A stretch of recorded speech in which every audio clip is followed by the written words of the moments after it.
Welcome back! Naomi isn't here, so I have to do the loud, obnoxious intro today. To date these guys! We're a sex ed podcast, talking about dating and relationships and all that jazz, and sometimes Naomi isn't here, and that's okay, because sometimes I'm not here either.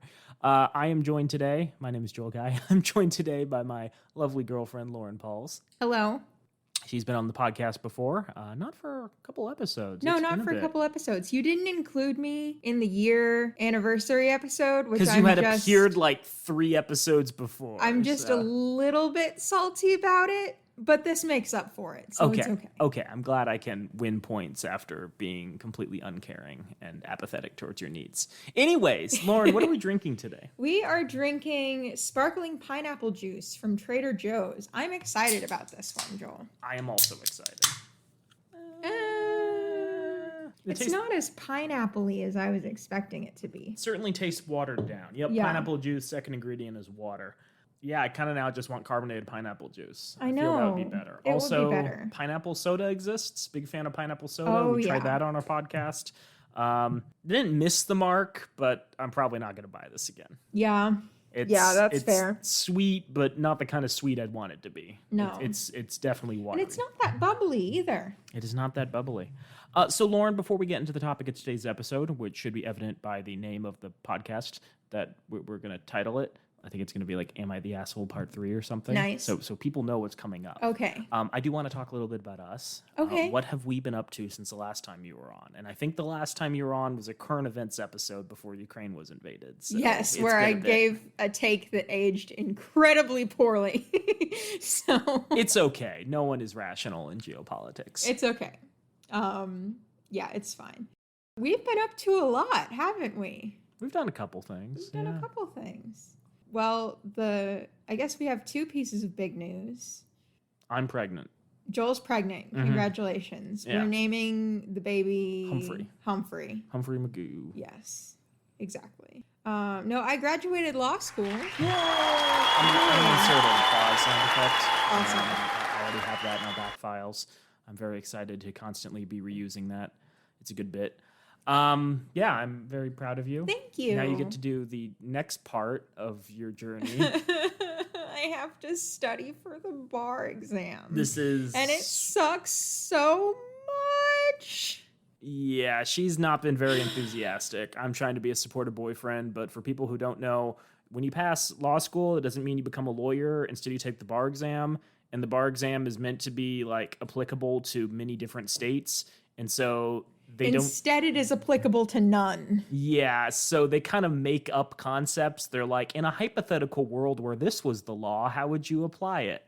And none of it makes any sense, and there's things you memorize that actually are inaccurate and aren't how law is practiced anywhere in the world, and it makes a lot of sense, and everyone hates it. I spent about 2 hours this morning learning this thing called the rule against perpetuities, which is a thing in some states, but has been either abolished or heavily edited in most states. But the bar exam is like rule against perpetuities. That's all you're going to need to know for your legal career.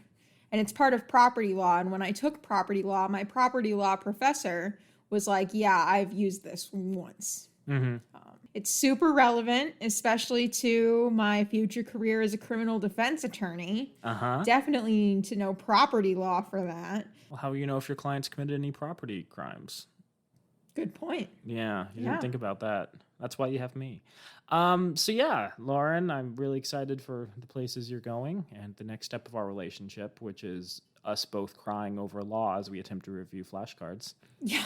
Mm-hmm. Yes, that's true. Yeah, I don't know what level of commitment that is, but I'm definitely planning to score some boyfriend points.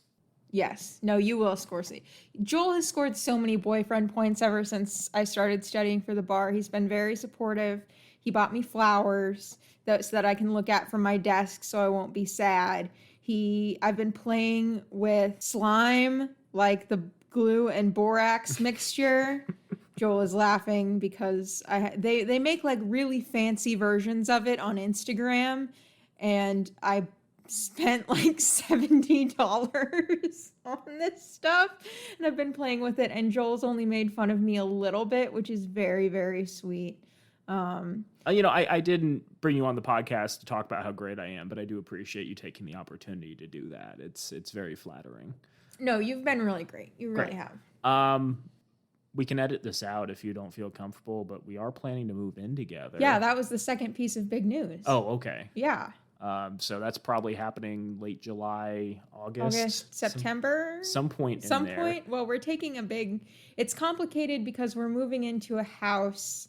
We're moving into Giselle's house, actually. Mm-hmm. And Giselle, as she stated, I believe, in the anniversary episode, is going to nursing school. This is true. In Baltimore. So we're taking over her lease. And we're not entirely sure when that's going to happen. And then we're taking a big trip in the middle of August. So and you take the bar exam. And I take the bar exam at the end of July. So, but yeah, we're moving in together. It's really exciting. So yet again, the concept of our podcast is getting increasingly distanced from our actual lived experiences, myself and Naomi's. We really need to work on a name change. Just like good tips to suck less at relationships. Yep.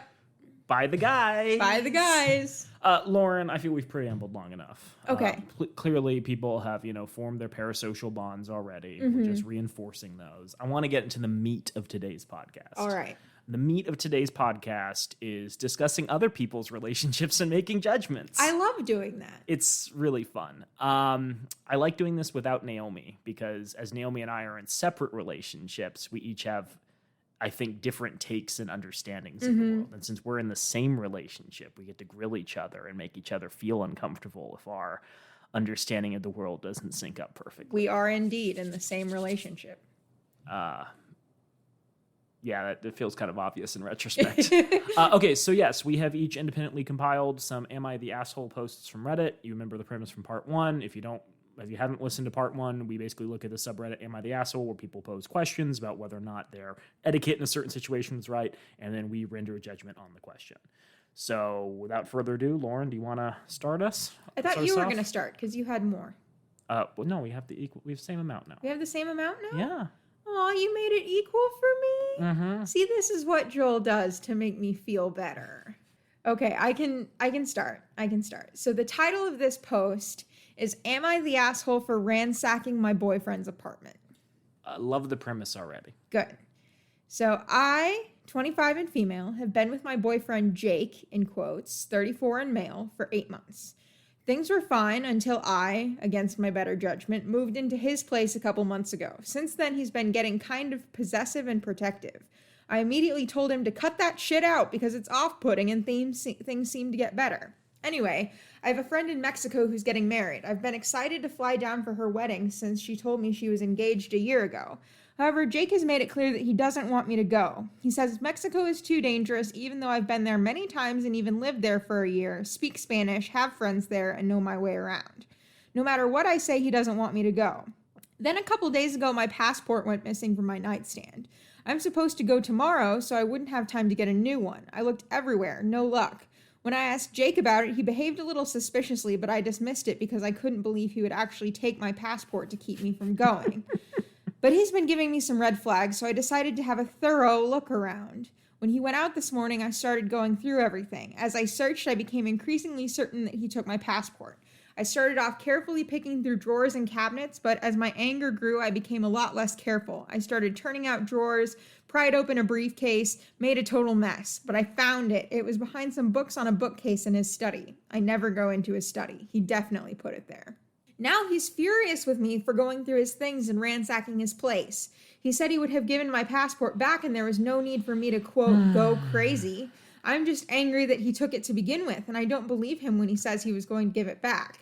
This is only my third serious relationship, and I have no perspective on this kind of thing. Am I the asshole for overreacting, in quotes, and ransacking my ex-boyfriend's place? X is in parentheses. X is in parentheses. I think that was an edit.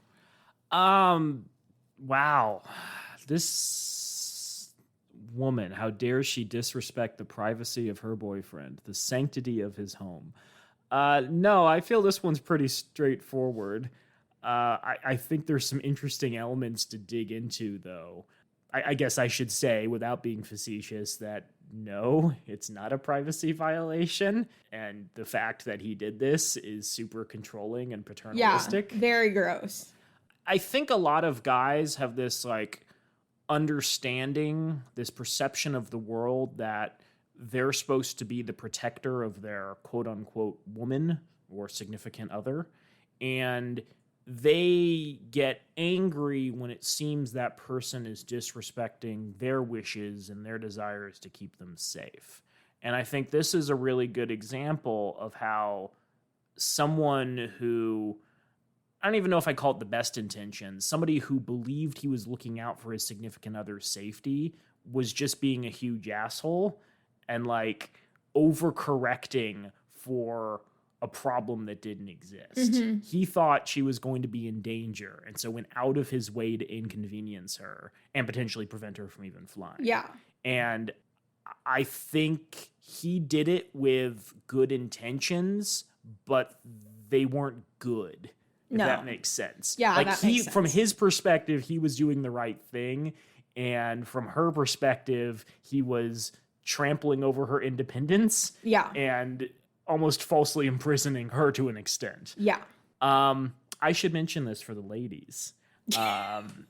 If you need an emergency passport in the United States, there are emergency passport offices spread around the country where you can get your passport in a 24-hour period or less. You can walk in and have it, in 3 hours. The only problem is you do have to wait about 3 hours and you have to make an appointment in advance, so it's not perfect. But if you have a situation like this where your passport mysteriously disappears and you have to travel somewhere abruptly, yes, options exist to potentially get you an appointment quickly. So for people whose passports mysteriously go missing because their boyfriends may have misplaced it, that is an option. Lauren, do you have any thoughts on this? I do. I think this is a pretty, like you said, a pretty obvious not the asshole. But I wanted to talk to you a little bit about, since we are moving in together, what you thought about her going into his study that she normally doesn't go into and looking through things. This is interesting. This is like, if someone tries to stop a bank robber and they get shot, then they're an idiot. But if they stop the bank robber, they're a hero. Yeah. Right? It's the outcomes thing. And I think this would be a different conversation if she had searched through the entire house and not found the passport. Yeah. And later was like, oh crap, it was in, the back of my briefcase or something. And I tucked it there and I forgot that I did that. Or alternatively, if she had done all this ransacking, couldn't find the passport, had to skip her trip, and then mysteriously it turned up, right? And she had no proof her boyfriend actually did it. Obviously, because she found that it was hidden, right? The ends kind of justify the means.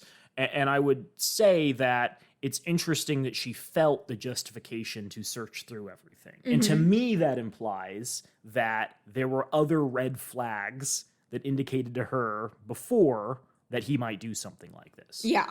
I was reading, this is going to be for an upcoming episode, I was reading Men Are From Mars and Women Are From Venus, and one of the pieces of advice that the author gives that I actually think makes a lot of sense is when people are fighting, 90% of that fight is based on the past, and 10% is based on a current issue. Yes. And I'm like, oh, that makes a lot of 100%. sense. Yeah. And in this case, I would say her paranoia and her fervent desire to ransack his apartment was likely motivated by past actions that she was like, oh, now I'm reflecting. I don't think she desired to ransack his apartment. Maybe that was poor phrasing on my part. She wanted to find her passport and felt justified in doing so because of things he'd done in the past. Now, I'd be interested in maybe, his perspective in that scenario. He was like, I've done nothing. I have no idea why she would, suspect me of these things. But I feel if you don't have enough trust in your significant other to think to yourself, oh, I probably misplaced it, I'm absent-minded sometimes, that's a problem. Yes. So yeah, Lauren, if you feel the need to search my study, please go ahead, but I feel that does indicate larger issues in our relationship. I agree. That's a good way of putting it. I think in a shared home, spaces should be considered shared, but people have their own little areas, and you shouldn't be purposefully invading someone's privacy unless you have a really, really good reason. And I think, especially in shared homes, there needs to be the understanding of couples that there should be some special places that they shouldn't poke their noses around. One good example would be like if I'm trying to hide gifts from That's you. exactly what I was thinking, yeah. Or alternatively, if you're in a relationship and you're like not completely certain, maybe you need some privacy to hide like financial paperwork or your social security card. And again, reassess your relationship if that's the point you're at. But like privacy should be understood. And at the point where you feel privacy is worth violating, that's when it's time to kind of reassess. All right. Do you want to go? I want to go. Am I the asshole for not liking Indian food? I'm a 30 male. My girlfriend, 27 female, is Indian. She moved to the United States a few years back. I'm American, parentheses, white if it matters. We live in North Carolina. My girlfriend loves to cook. She told me so on our first date. However, I'm not the biggest fan of Indian food. I find that a lot of spices used in Indian food irritate my stomach, and I have a very low tolerance for hot and spicy foods. She never had an issue with this and never forced me to anything that I didn't want to. In fact, whenever I stayed over, she made me things like pancakes and French toast, and they were incredible. She is a very good cook. 2 weeks ago, we moved in together. Our place has a large, fully equipped kitchen. My girlfriend was ecstatic about all the things she can do. I was happy to see her so happy. However, in all of our excitement, I didn't realize how our food preferences can actually become a problem. You see, I didn't realize she cooks and eats a lot of Indian food, like all the time. For the past year, whenever we spent time at each other's apartments, she's always made me things like ramen, pasta, lasagna, tacos, soups, grilled cheese, etc. I figure that's what she normally ate. I have a few Indian American friends, and they've told me they don't exclusively eat Indian food at home, so I thought it was the same thing with her. Yesterday, she was super excited to show me something and drag me to the kitchen. There, she unveiled a whole drawer of spices. We're talking 20 to 30 different types of whole crushed powdered spices, nearly stored in glass bottles and labeled. Side note, if you cook consistently, that's not a crazy amount of spices. I was going to say, you're going to have... I don't cook that consistently, and I have that many spices. Yeah, like, if your idea of spices are like salt, pepper, and Cajun seasoning. Yeah. Maybe, but this seems like a pretty normal thing. I asked why she needed so many spices, and she said, don't worry, to cook Indian food. That's the widest thing anyone's ever said. Why do you need so many spices? I told her that I didn't like Indian food, and she told me not to worry. She wouldn't force me to eat anything, that it's just for her meals, and that she makes separate meals for her. She makes separate meals for me. I asked her if she could simply not cook Indian food at all in our house because the smell is so pungent, and if she'd cook regular food instead. She told me that Indian food is regular food for her, and I'm going to have to get used to it. I insisted, and she said that she'll only consider giving up cooking Indian food if I give up cooking meat at home. She's vegetarian because she doesn't like the smell of meat being cooked. I told her that it was an unfair ask because she never objected when I cooked with meat at my apartment. She told me she's only demanding that I give it up because I'm doing the same to her.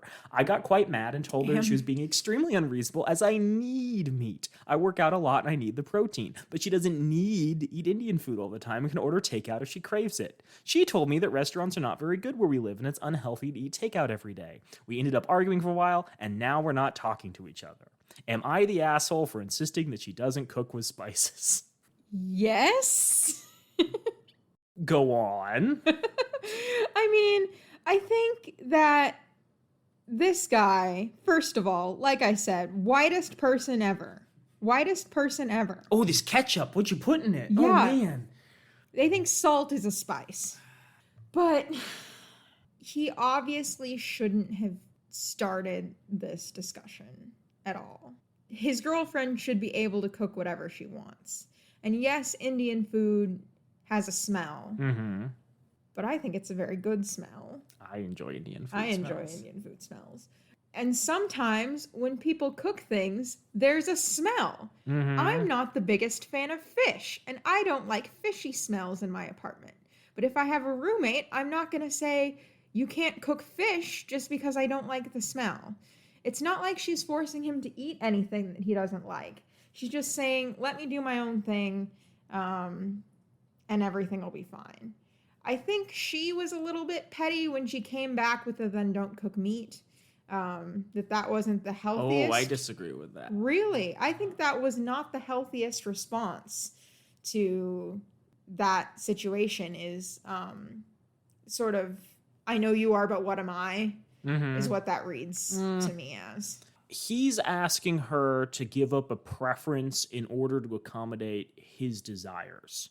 She said, sure, I'm willing to give up this preference, but only if you give up one of your preferences because it's not something that I like.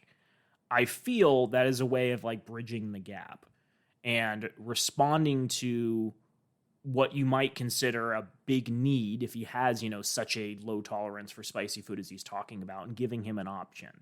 And instead, he's like, no, I'm not going to give up anything, right? Like, I need meat, which, like, look, the strongest bodybuilders in the world are vegan. Like, objectively speaking, the best way to get protein is from plant sources. You're getting a lot more unnecessary calories and fat from like consuming just straight meat. And you can get higher levels of iron or whatever from spinach, right? Like, I'm not going to shame everybody who eats meat, but like the idea you need to consume protein. You don't need, as a meat eater, you don't need meat. Yeah. So I feel the girlfriend provided a compromise that was reasonable in the framework he established. That said, I don't think the framework he established was necessarily reasonable. That's the problem I have with it. Is I think you're right that an eye for an eye in this situation is just, but it is not moral. I don't think it gets to the root of the problem, right? Because it works, like you said, it works within a framework that itself is shitty. This is like you studying for the bar exam and coming up with fake frameworks and having to understand and interpret law through those frameworks. Every time you bring up the bar exam on the podcast, I'm just gonna cry. Okay, I'm sorry. It's okay. I think this also goes to the need for people to have certain conversations with their partners before they move in together. Because I find it surprising that they were hanging out for a year and he's only now just getting to this understanding, oh, she enjoys cooking Indian food. Yeah. The fact he never went through her cabinets at her house if they were potentially cooking together and was like, oh, you have a lot of spices. That's interesting. Yeah. What is this cardamom? What does this come in? It's fascinating to me that those conversations and those experiences were never like shared. Yeah. I'm not saying you need to have, all these elaborate conversations with your partner, but I think this goes to the idea that you should maybe spend a lot of one-on-one time with your partner before you move in together, so that if certain things like this come up, you can work through those issues before they become a longer term. Exactly. Can we think of a compromise? Because like, I don't think it's unreasonable for the girlfriend to continue cooking Indian food. But I also can imagine a world in which somebody just has an insanely low spice tolerance and deeply cares about somebody, but like just can't handle the smells, right? If you're saying like, say I like eating fish and I feel that fish is a more sustainable alternative to meat, so I just cook a lot of fish in the house, you're going to be miserable smelling all of my fish. Yeah. So maybe the compromise, this is weird because like, maybe he needs to spend more time outside of the house so she can cook. Maybe. Open a window or something. I don't know if pressure cookers keep a better containment on smell. I don't know if that's an option. I feel having her cook at a friend's house is just overboard. I think that's overkill, yeah. I think he's being unreasonable. This is a part of her identity, and like he needs to understand that if he wants to continue dating her long term. I don't think it's fair to say give up your love of Indian food and delicious potato dishes and fancy samosas and all that comes with that. So he's an asshole? He's an asshole. Okie dokie. Yep. I got a juicy one. Are you ready? Ooh. Juicy. Juicy one. I gotta preface this with a little baby content warning. There's talk of weight, calories, and health issues in this one. Oh, this is gonna hurt. Yeah, it's juicy, but if you don't want to hear about those things, it might be best to, skip the next 5 minutes. Skip ahead. Skip the next 5 minutes. You won't be missing, you'll be missing something juicy, but you won't be missing something that is live or die. You can't content warning and say, well, the content's really good. That's a good point. Sorry. Yikes. Oops. Okay. Here we go. I'm 42 and female. My partner of many years is 50 and male. We struggle with opposite ends of weight problems. I have mental and physical health woes, mainly IBS and endometriosis, that make it a constant struggle to keep weight on. With a lot of effort, I've stayed right above underweight for my height, 125 pounds at 5'9". But if I get sick or busy, my weight drops and I get low energy and sicker. My partner is the opposite. He was neglected as a kid and developed binge eating disorder and a sugar addiction. So he's been 100 pounds or more over a normal weight throughout his entire adult life and has a BMI well into the obese category and bears a lot of trauma around food. My partner is responsible for grocery shopping and cooking since he hates cleaning.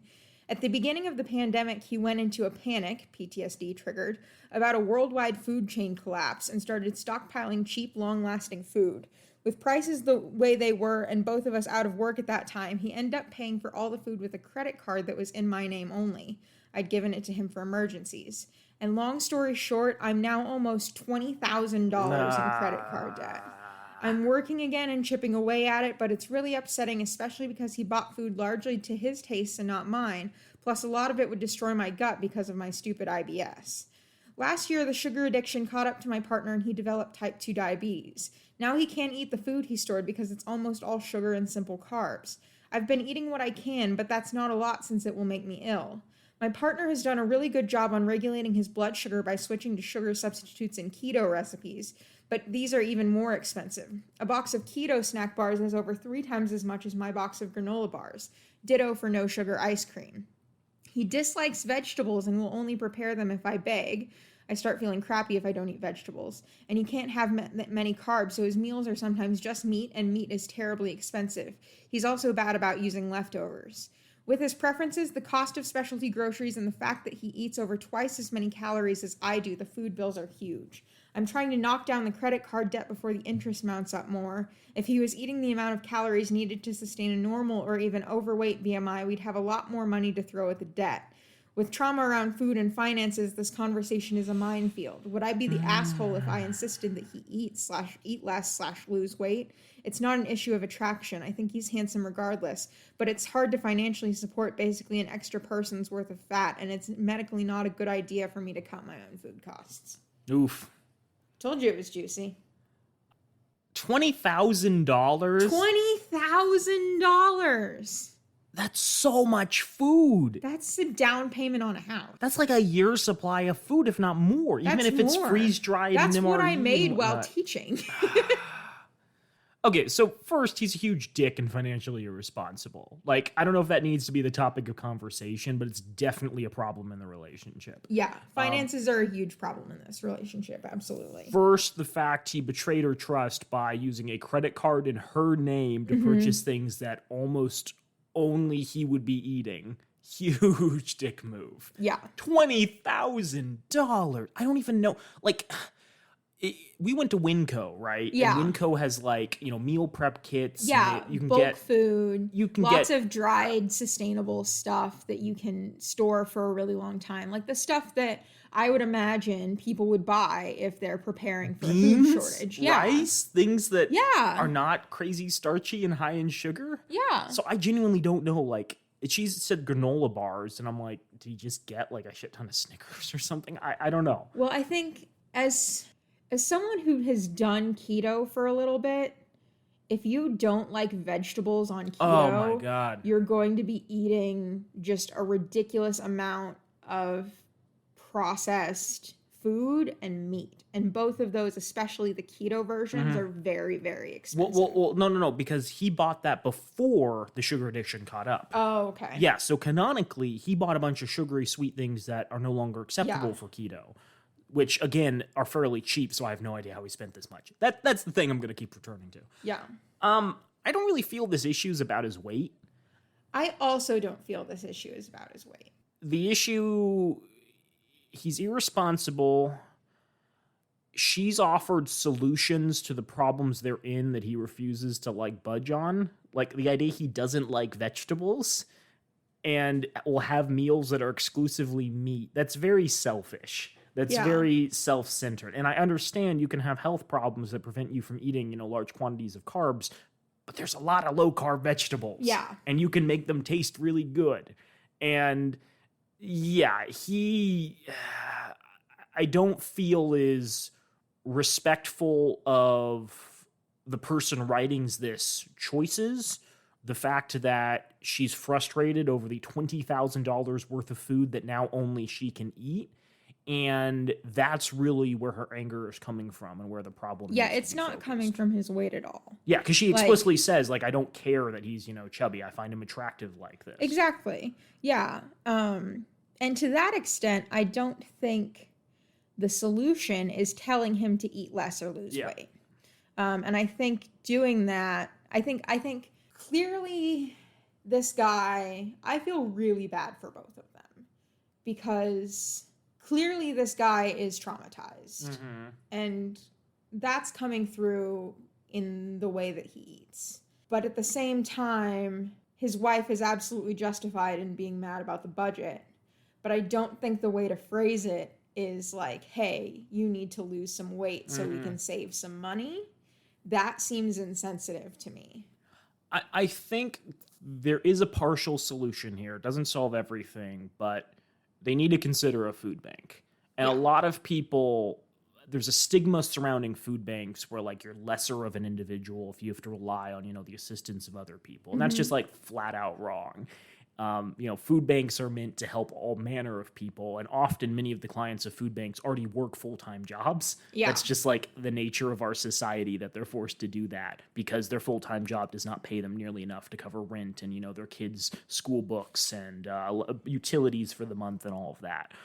And food banks often have a wide variety of things, right? It's not just like starchy bread and, snack bars or whatnot. I volunteer every so often at the Tempe Community Action Agency, and they give away typically a box of vegetables and some prepackaged salads and then, cuts of meat. And so he could even get what he needs from a food bank, right? And that's, a 15-minute stop in the middle of your day at some point during the week in order to get all of that. I think that's a partial resolution to these issues. I think if they explained to the food bank what happened, they might be able to donate some of the stuff that they can't eat anymore. Yeah. And maybe sort of exchange it, quote unquote, for things that they can eat. I don't know if that might work, but I will say at TCA, they're pretty good at accommodating requests people have. So like some clients will come in and they typically try to include a sweet or something because it's like, hey, you're, down on your luck. That doesn't mean you have to be miserable and not enjoy food. So, they'll give them some cookies or brownies or, cake or whatever fries is donated that day. And often someone will be like, hey, do you have anything chocolate flavored? Or, hey, do you have anything that has like fruit in it? And they're pretty good at being able to accommodate that. Or, someone might be Muslim and not want to eat pork. And so they're more accommodating. And so I wonder if similarly the food bank could be accommodating to the needs outlined here, which are, very specific dietary preferences. That said, it goes back to the weight not being the issue. There are larger relationship issues that need to be resolved. Yeah. I feel the person writing this would be the asshole if she were to talk to her partner in the way that she outlined here. Yes. But would not be an asshole if she began tackling some of the problems in this relationship. Absolutely. Absolutely. Okay, you might enjoy this one. Oh, I'm excited. Am I the asshole for not letting my girlfriend wear her quote-unquote unique dress to a wedding? Throwaway account because she uses Reddit.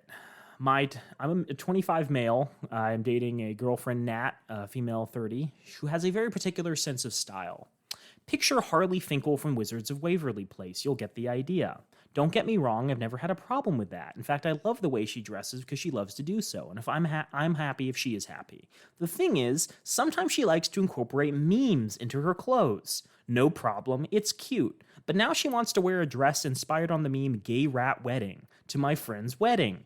He and his fiancée are gay. I told her maybe that is really not appropriate. The dress in question be full of little stuffed rats, pride flags, and a big I support gay rats on the front.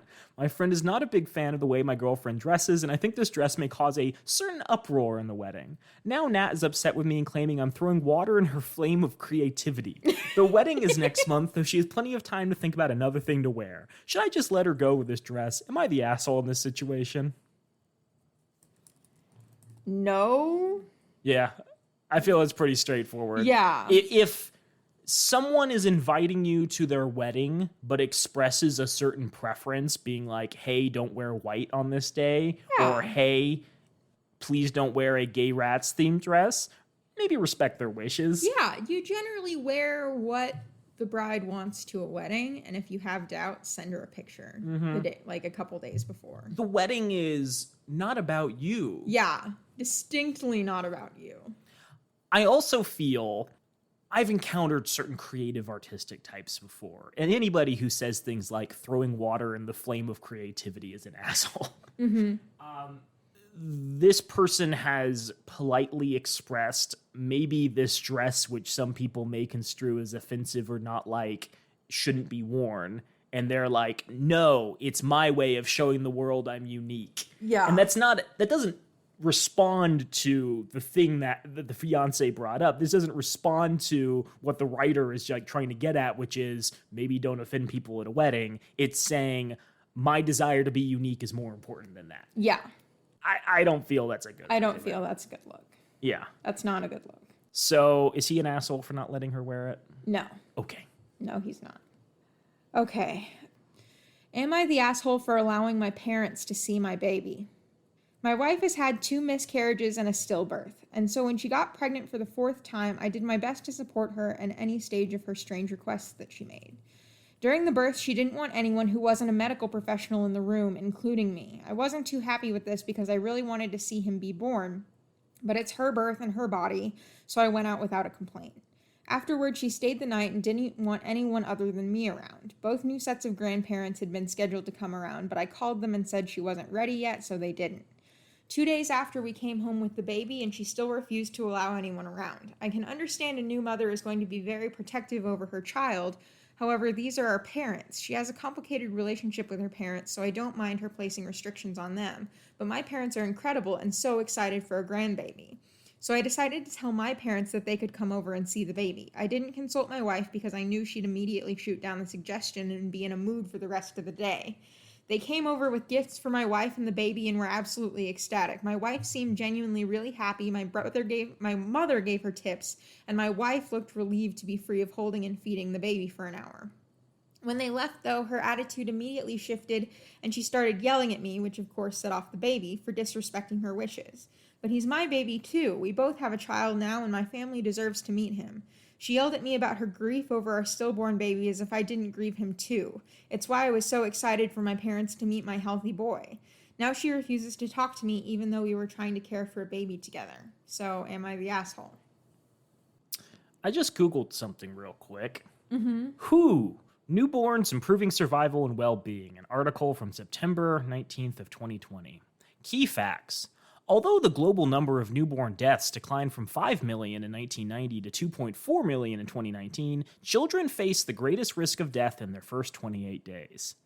In 2019, 47% of all under 5 deaths occurred in the newborn period, with about 1/3 dying on the day of birth and close to 3/4 dying within the first week of life. Children who die within the first 28 days of birth suffer from conditions and diseases associated with lack of quality care at birth or skilled care and treatment immediately after birth in the first days of life. Infections and birth defects cause most neonatal deaths, and then they have some stats about midwifery increasing the odds that women and their babies survive pregnancy. So there are very real risks associated with babies. There's a very good chance your baby might die in the first couple of weeks. And so it's really important to not expose them to risk factors, such as, say, if we're in a global pandemic and there's a disease going around that, can kill super young and super old people. I think this guy's an asshole, especially because the wife is already insanely sensitive about losing children. And the idea that she might not want to expose the child to any additional risk is perfectly reasonable in my mind. Yeah. I don't know if there's much more to it. What do you think on this one? I'm a little more torn. I Really? still think he's the asshole, but I'm a little more torn. I think it's pretty normal to want to see your grandkid. And I think it's pretty normal as a parent to want your folks to see your kid. So I get where he's coming from, but the wife seemed to do a good job of communicating and set a really clear boundary in terms of visitation and restrictions. So I think he was wrong to violate that boundary. That said, I don't think that the wife, I wouldn't call her an asshole. I would call her someone who really, really, really needs some therapy. I disagree. Right after birth, you've just gone through this traumatic experience on top of, having previously traumatic experiences. And there's a lot of extra hormones going through your mind Yeah. and you're not getting No, enough I get sleep. that. Like, maybe she needs therapy. I don't know if there's enough information to make that claim. I feel it's more reasonable to say she's in a stressful time. There's no need to add additional stress factors here. That's fair. That's fair. I do think she's being unreasonable. And that raises some questions, especially when she's had such terrible luck with her previous pregnancies. Is she being unreasonable? Because I don't see anything about her explicitly saying no one can ever see this child. Just 2 days after we come home with a baby, I don't want anybody around with this child. She never said anything about, like, no one can ever see the baby, but she also didn't give, like, a timeline for when people could see the baby. Like, it seems like this is okay. Not indefinite, but that she has absolute control over when this is going to end. And that makes me a little bit uncomfortable. I can sort of see that. Okay, yeah. But we're in agreement that the gentleman in question is Yes, he's the asshole. Okay. He's the asshole. Okay, I got a fun one. Oh, I'm excited. Am I the asshole for letting my dog get in bed while I'm naked? I'm a 24 male, my girlfriend's 23 female, and we've known each other for about a year because of adjacent friend groups and been dating for close to 3 months. We're at the point in our relationship where she's starting to spend the night. I've also got a 3-year-old Samoyed, Samoyed, I think No that's idea. a dog breed, named Sheldon living with me. He's just about my favorite person in the world. Person is an interesting, carrying a lot of Yeah. weight right there. He's got his own bed, but sometimes decides he wants to sleep with me, and I let him. The issue for my girlfriend is that I sleep naked. I always have. When she found out that I let my dog into the bed while I'm naked, she was upset and told me that it was weird. I asked why, and she said it just was. Normal people don't do that. I told her that it was stupid. He's just a dog. To him, me being naked is just the same as me wearing clothes. Besides, when I let him sleep with me, it's not like I'm letting him into the covers. There's still a layer of fabric separating my nakedness from him. But she was still upset, insisting again that normal people don't do that. I asked exactly what the issue was, what was bothering her so much, and she said that I felt like I was, in her words, having intimate relations with the dog. Oh my God. I'll admit I found this hilarious. On the one hand, he's a dog, and on the other, he's a guy, and I'm not gay. It was also funny how I felt that she wanted to accuse me of bestiality, but couldn't bring herself to actually say the word. I laughed, and she got annoyed. I decided to start pretending to flirt with Sheldon in front of her, cuddling with him and saying things my like, God. "It's okay, she just doesn't understand our love." This annoyed her even more, and eventually she asked if I loved her more or the dog. Easy answer, Sheldon. She stormed out of the apartment, and I think we're breaking up, and honestly, I don't feel too bad about it. When I was telling my friends about this, though, they did say it was a little weird that I let Sheldon into bed at night knowing that I sleep naked. It got me thinking. There's a lot to unpack there. I would be interested in knowing what percentage of the population thinks that nudity is always inherently sexual. I think the title of this post was misleading. It isn't, am I the asshole for letting my dog sleep in bed with me naked? If it would have ended there, I would have had more questions. But if it's, I told my girlfriend that I loved the dog more than her and was surprised when she stormed out of my apartment, then you're the asshole. I don't think they have a very strong relationship. I don't think so either. Yeah, at the point where you're mocking the things your girlfriend says, I think you may be in rocky waters. Yeah, when he started to flirt with the dog, I think that's when the tide really turned for me. Right. I'll say this. I like you more than my cat bee. Aw. You sneeze on me a lot less. I do sneeze on you a lot less. And I appreciate that. I love you at least as much as I love my cats. Awesome. Appreciate that. Yeah, so I think to the question he's asking, am I the asshole for letting my dog get into bed while I'm naked? No.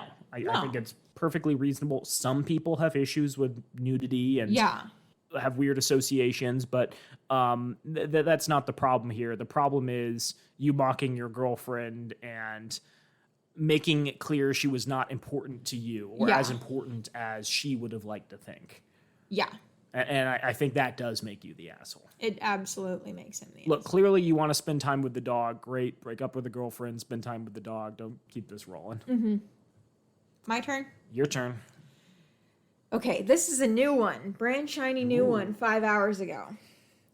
Am I the asshole for bragging about me being multilingual when my fiance made fun of my accent? She prefaces this with, sorry, English isn't my first language, but it's quite good. It's fine. As always. I always hate it. Yeah, they're like, English is my first language. English isn't my first language. I'm so sorry. And then they speak English Let me talk about perfectly. my eloquence with the English lingua. Yeah. It makes me, I resent it because it makes me feel extra stupid for only fluently speaking one language. We were making fun of that guy earlier for being extra white, and I always feel extra American when someone talks about all the languages they know. Exactly. Okay, so I, female 26, have been with my fiance, male 26, for 2 years and 6 months ago. We moved to his home country. I stayed at home for 3 months self-learning Swedish, and finally now I'm comfortable to speak it around, and I understand conversations and stuff. At work, everyone speaks English, but now during social gatherings with family and friends, I'm trying to be less shy and speak up, even if my Swedish is broken. We were having an after work with my fiance and his colleagues, and I mispronounced a word, and he made a joke. Quote, she's a work in progress. And then I made another mistake, and he said, well, we should switch to English so you won't keep embarrassing yourself, and all his colleagues laughed. I got annoyed and answered in Swedish, well, you managed to speak 7 languages like I do. You'll be allowed to make fun of me. At least I'm trying. Now excuse me. And I left without saying goodbye to anyone. So that's when I think I was rude and kind of cocky. My fiance got home saying I humiliated him and made a fool of myself in front of his colleagues. So am I the asshole? Should I have played along? I think there's a good faith interpretation of the fiance, like, jokingly saying the first part. I don't feel it's really an easy interpretation of, should we switch to English so you won't keep embarrassing yourself? I think if I were in the question asker's position, I probably wouldn't have stormed out, but I can completely understand why she did that. Mm-hmm. I think, when you're in an emotionally charged state, you're not going to make the best decisions. Mm-hmm. And it's understandable that she was frustrated with someone who she spends lots of time with, who knows she spent 3 months learning a language and is berating her for that. So I disagree with her reaction to this, but think that's probably how most people would handle it. And I think he was definitely the asshole for berating. Yeah, I think this is another one of those pretty clear-cut scenarios of where someone is the asshole, but someone else didn't have a perfect response. Mm-hmm. And I don't think not having a perfect response automatically makes someone the asshole. Sure. So, I don't like how he's like, you humiliated me and you made a fool of yourself in front of my colleagues. That's so mean. Right. That's so mean. And in 99% of situations, when I see someone or I interact with someone who clearly English isn't their first language, I'm just blown away because they're, even if it's a basic conversation, the fact that they already speak at least one other language and are converting the conversation in their mind to English and being able to do all that. That's not a skill I possess. No. I'm always in awe. It's amazing. So if I was at work and someone brought in their significant other, and that significant other was from China, and she was, talking with us about, growing up in China or whatnot, and she made a couple of mistakes and, referred to something with the wrong gender or, used the wrong tense or whatever. Yeah. I wouldn't be like, oh my God, what an idiot. I'd be like, wow, good for her. Incredible. Great stuff. Yeah. I wouldn't be like, oh, she's humiliated herself. How will she ever recover? That's like a Victorian high society reaction. I know. Ooh, you aren't able to ride horseback and play piano? You'll never find yourself a beau at this rate. Yes. So yeah, I don't think bragging about being multilingual was an asshole move. No, I don't think so either. Look, a lot of these are juicy, and I understand that some of these are just fiction made up, but I gathered a list of 25, and half of them were deleted when I started compiling them for this episode. So I think that there's enough on here that are real where people are either concerned their partner's going to find it or humiliated by how people reacted. Mm-hmm. And there were some really good ones that got deleted. No, next time same. I'll make sure I save them. One of my favorites was a wife getting mad that her husband was sharing her nude photos online. And it's oh my God. But this one's pretty good too. Okay. Am I the asshole for flipping out on my husband for canceling my job interview? First line, new account because he deleted my main. My jaw is on the floor. So this might sound petty, but let me explain. In 2019, I could no longer work because of my physical disabilities. No company wanted to hire me for the past couple of years. My husband said that it's better I just stay home and not worry about working. I agreed, and he's become the breadwinner. Then it's like a switch that was flipped because chores were 50-50, but after I lost my job, they became 100% on me. Keep in mind the physical disabilities I developed. His excuse for not doing anything to help is that I stay at home 24/7. I told him it's not fair, especially since I suffer from physical discomfort. He made a deal with me and promised that everything will be 50-50 once I started working again. I told him I'd find a job. He laughed and said, quote, good luck. I remember this vividly because of a strange laugh I'd never heard him laugh before. I started looking for a job again for months, but of no luck till my friend's husband found me a potential job at a company that would have me work from home due to physical strains. I was so excited, felt like I'm capable again despite the struggle. They scheduled an interview with me, and when I told my husband, he looked red in the face but said nothing. 2 days ago, I found out my job interview got canceled. I found out when my friend reached out to ask why I did that, but I said I had no idea. I checked my email and found nothing because I didn't send anything to the company. My husband came home and admitted canceling the interview. I asked why, and he said that this job had lots of requirements and I didn't seem fit to be accepted there, so to spare me the heartache of being rejected, he just canceled the interview. What? I flipped out on him.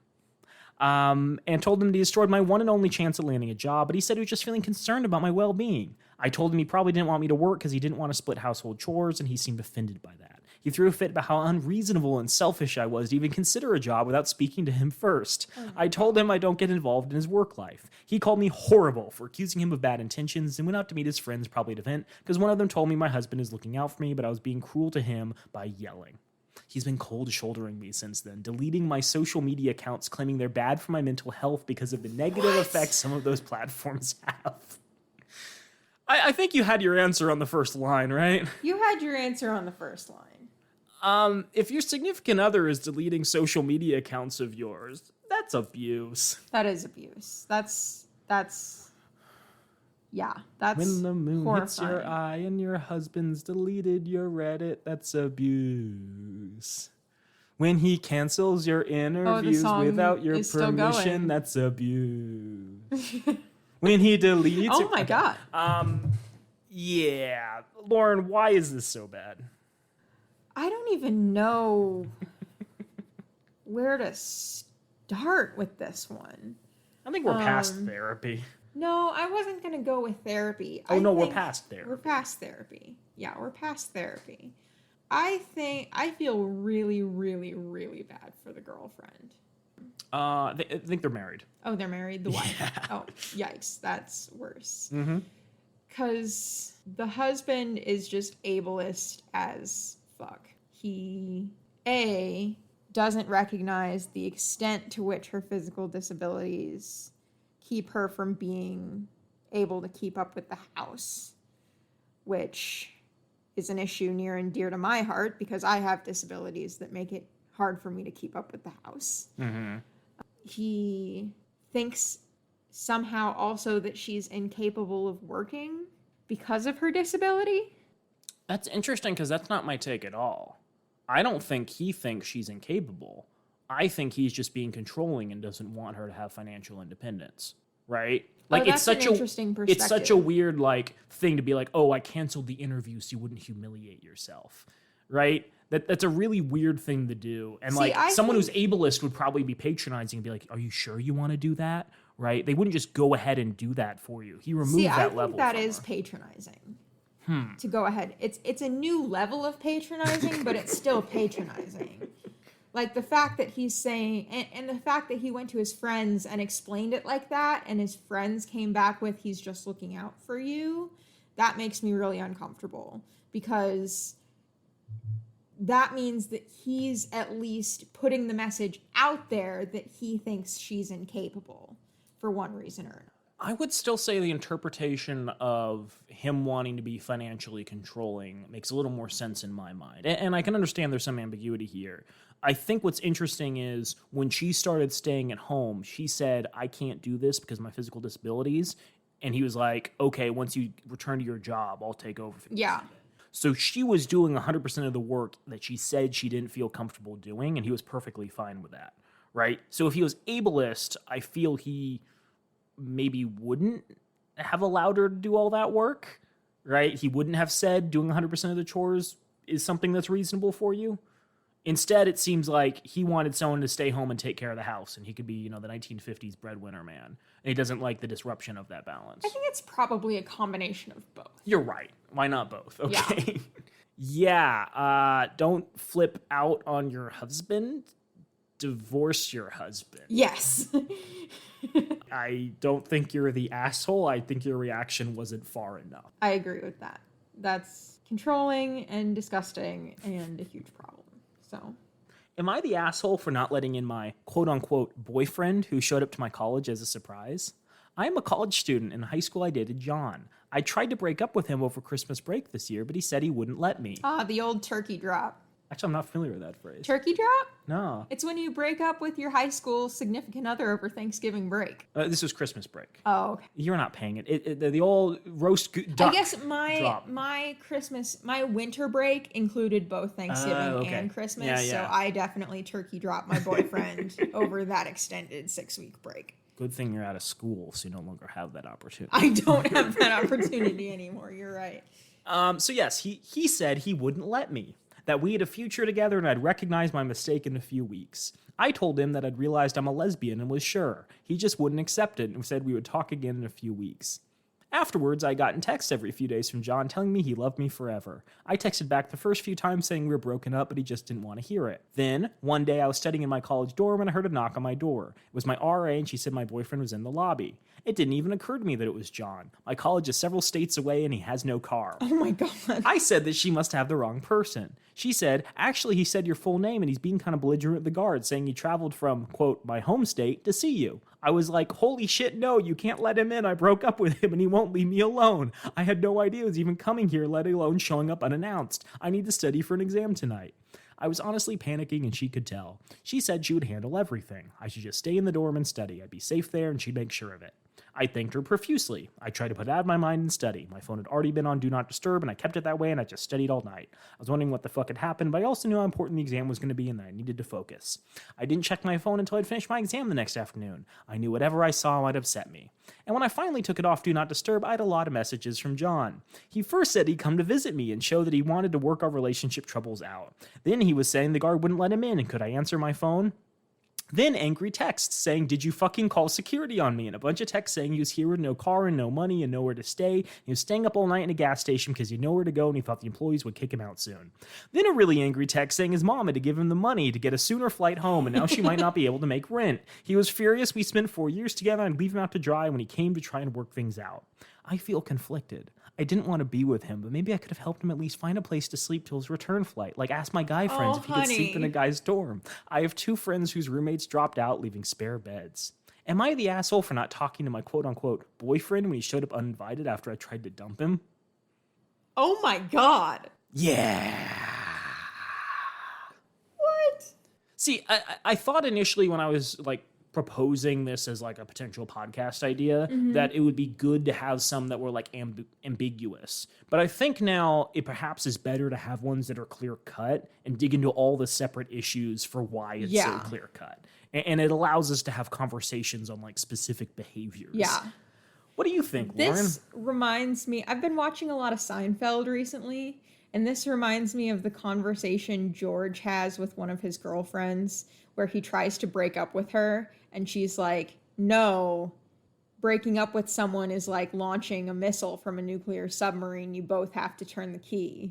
And he's like, no, what are you talking about? And she just refuses to recognize the breakup.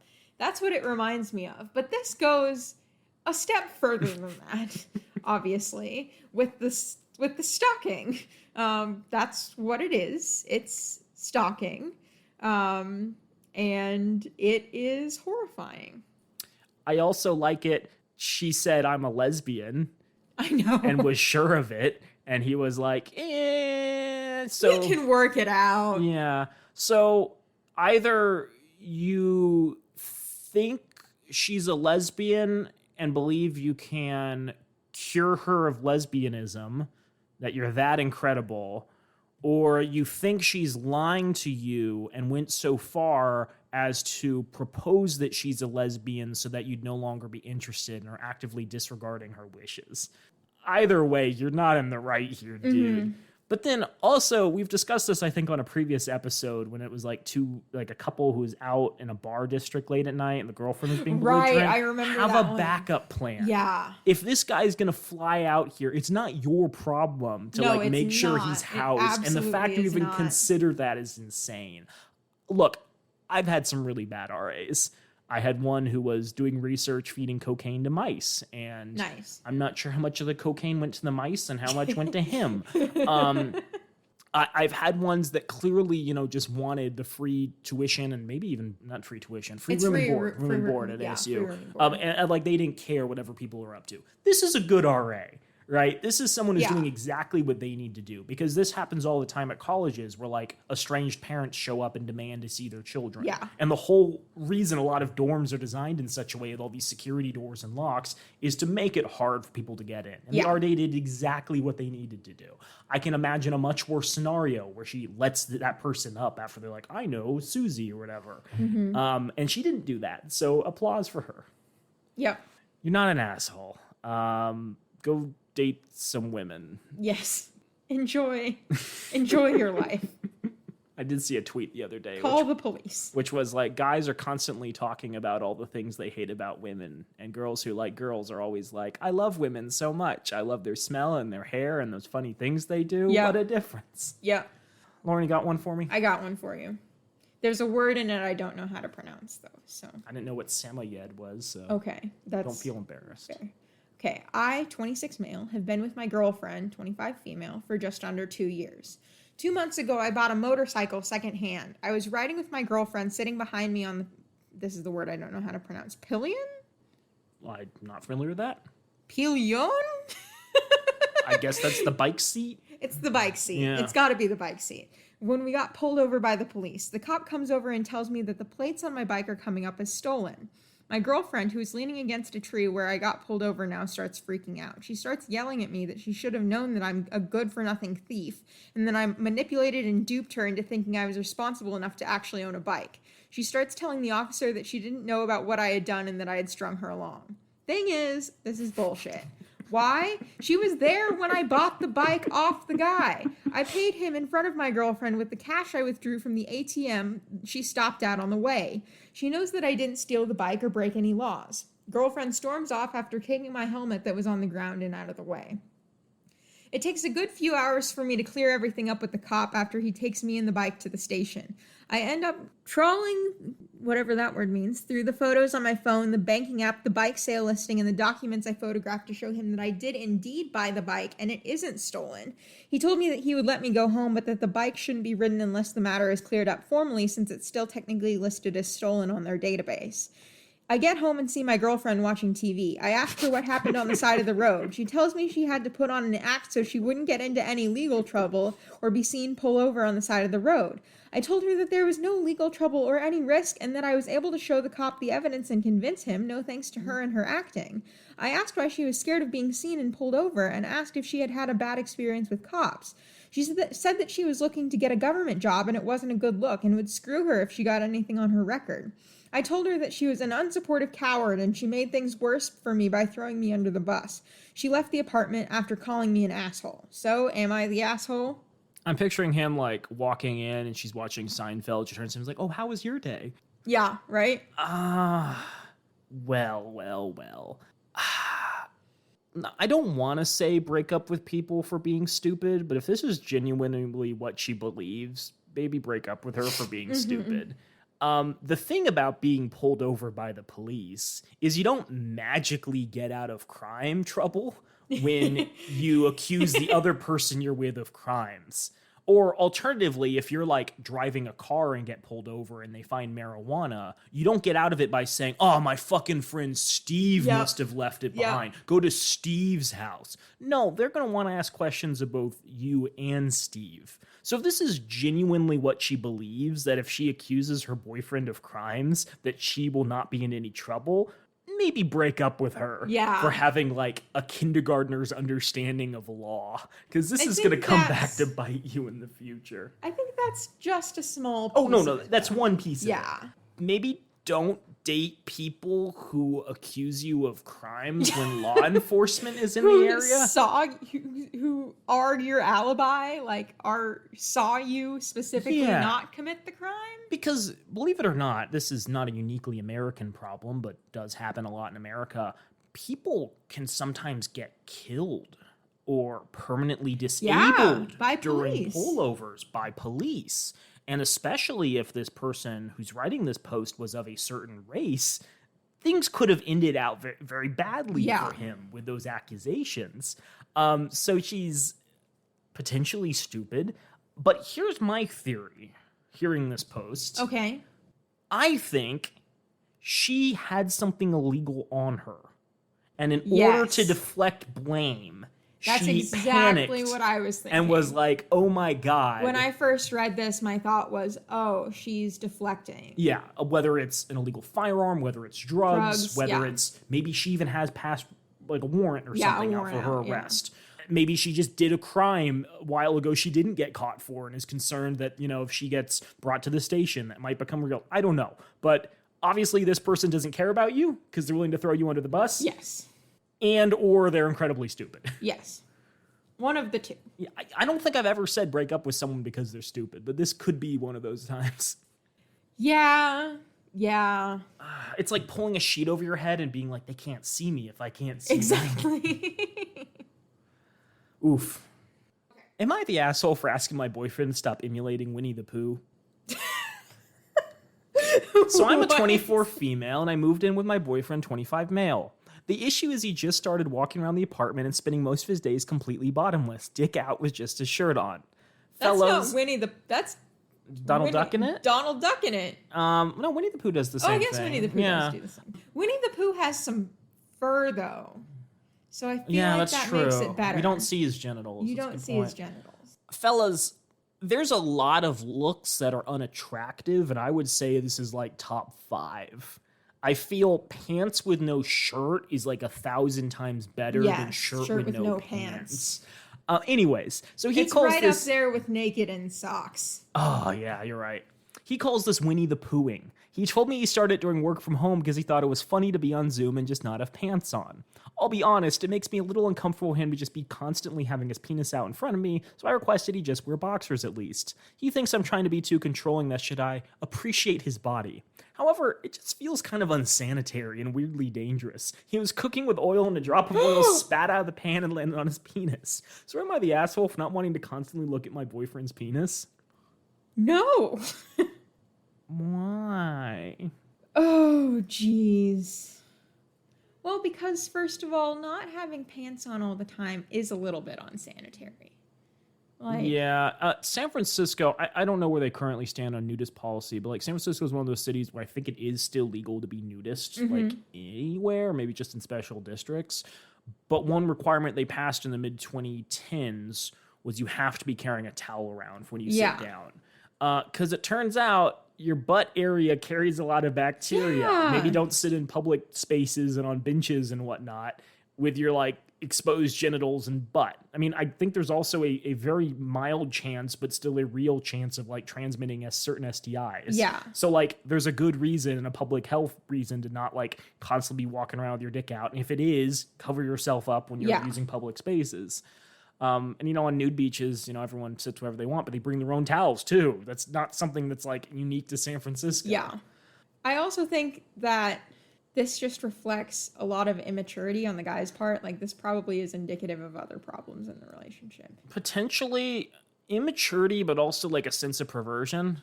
Like I'm on a Zoom call and my with no dick pants is on. out. Yeah. Not even with no pants on, with your genitals exposed. It's also really dangerous because like you read all those articles during COVID where like someone thought they were off screen during conference calls and started masturbating. But even imagine a situation where like your house catches fire or like an alarm goes off or you hear a loud crash and your girlfriend scream, right? Like, are you going to be able to quickly turn off your video before running to the problem? Or is your like fear and panic instincts going to like chime in and they just see like a guy Winnie the Poohing down the hall in the background at the camera? Yeah, this is stupid. I mean, I think it'd still be bad, even if there wasn't the Zoom aspect and the safety aspect. Like, if you're in a relationship with someone and they say, this behavior of yours makes me uncomfortable. Yeah. And it doesn't require significant energy on your part and doesn't like compromise your core beliefs on your part in order to change it, why not just accommodate them? Yeah. It's a dick move if somebody, you know, makes a request, especially with something involving, like, I don't know, sex and sexuality, to just, you know, do it for them. Yeah. Be nice. Mm-hmm. That's the last one I have, Lauren. Lay your last one on me. Okay. It's a short one, but a good one. Would I be the asshole if I told my wife I don't want to go work out with her after she beat me in a boxing match? My 27 male wife, 27 female, and I work out together. But I've been working out a fair bit less since I've recently created a startup company. We also occasionally go boxing at the same place where we work out, and while we don't try to hurt each other, the matches are still pretty competitive. In the past, I've been able to win, but yesterday my wife actually beat me. Some assholes started heckling me, and my wife just told me to ignore it, but I could tell that she was really happy she beat me. Honestly, I don't want to work out anymore with her just because I feel like our relationship dynamic has changed completely. I know that if I trained more and spent more time working out, I'd win boxing matches against my wife, but I just can't do that right now since I'm just really fucking busy, and until I'm not so busy, I don't want to work out or box with my wife anymore. Would I be the asshole? If you had said, my wife really likes working out and training at this boxing gym, and we used to do this more frequently, but unfortunately my time has just become so preoccupied with the startup I can't make it anymore. Would I be the asshole for no longer going with my wife? That'd be fine. Yeah. Right? Like, life gets in the way of things. People's interests and their ability to do those activities changes over time. That's not the issue, right? The issue is your whole attitude towards this and how you seemingly perceive your relationship. The phrase, our whole relationship dynamic has changed. I know. It seems to me dominance is really important to you, and the pleasure of your significant other is not, right? He believes that, like, he should be the superior one. Yeah. And when his wife, who's likely at a height, weight, and strength disadvantage, manages to beat him, which is a pretty significant accomplishment. Yeah. He's not like, wow, you're really impressive. I'm so impressed with how much you are. You've you know, grown in skill and like physical strength. I can't wait to see how much further you're going to be able to go. That's the appropriate reaction in a loving relationship. Not, I can no longer beat up my wife in competitive matches, and now she's going to break up with me and date someone who's an alpha Chad, or whatever it is his thinking is. Man. Lauren, I do think we should start boxing. That seems like fun. That sounds like fun. There's a boxing gym on Kyrene and Elliott, I think. Oh, no in way. South Tempe. Yeah, we could do that. Mm-hmm. And I enjoy boxing. Boxing is fun. Boxing is like all of my frustrations have a physical form. Nice. Mm-hmm. To be clear, when I say boxing together, I don't mean punching you in the face. I mean hitting a bag together. But okay, yes, that sounds good. You know, we're getting a new place. We should get a big punching bag. We should get a big punching bag. Yeah. We can hang it from that thing in Giselle's house. We can put Henry Kissinger's face on it. Yes, we can. Also, I'm going to leave our listeners guessing what that thing is we're going to be hanging it from. Boy, people are interesting. I don't know what we're learning from this. Besides, there's a lot of people out there who lack emotional maturity and or hate their partners. Yeah. And I think this reinforces something that I've said a couple of times in prior podcasts, where it seems a lot of people like the idea of relationships more than the actual day-to-day. Yeah. And a lot of people don't know how to, like, talk to their partners or engage with them in a mature, respectful manner. Unfortunately, that's probably why dating self-help books do so well. You have books like Steve Harvey's Act Like a Lady, Think Like a Man, or Men Are From Mars, Women Are From Venus, because so many people maybe either recognize this or have screwed up in some capacity and are looking to find a way to not do so in the future. So what I'm saying is the work we do on this podcast is insanely important. And I deserve sainthood. Pulitzer Prize for audio dramas. Yes. Incredible. Lauren, do we have anything else for our listeners today? I don't think so. I think that's pretty much it. Thank you for bearing with us as we discuss juicy relationship posts. We will continue to compile them and do another one at some point in the future. I will actually preserve them in some method rather than just an HTML link. I will too. So that even deleted posts can still be preserved. And in many cases, the deleted posts are the best ones. They really are the best ones. So, look forward to that in the future. For our listeners, I should note that we have a Patreon. I know you've heard that for forever, but moving forward, all of the proceeds from our Patreon are going to abortion access nonprofits. So if you have been on the fence about joining our Patreon and getting all of the perks, that's episodes a week early or whenever we remember to post them, special behind-the-scenes stuff, and then we just launched a places to go on dates in Phoenix Google Map. Please join now. We will provide the receipts and prove we're actually sending the money where we claim it's going. There's no risk whatsoever. And even if you don't want to join the Patreon and just donate directly to a charity, that's good too. Please do that. Abortion access is a big issue in the United States right now. And there's a lot of charities, Narwhal, Planned Parenthood, ACLU, that need your support in fighting against restrictive laws. Anything else, Lauren? Nope. Okie dokie. Thanks for bearing with us, y'all. Enjoy your days.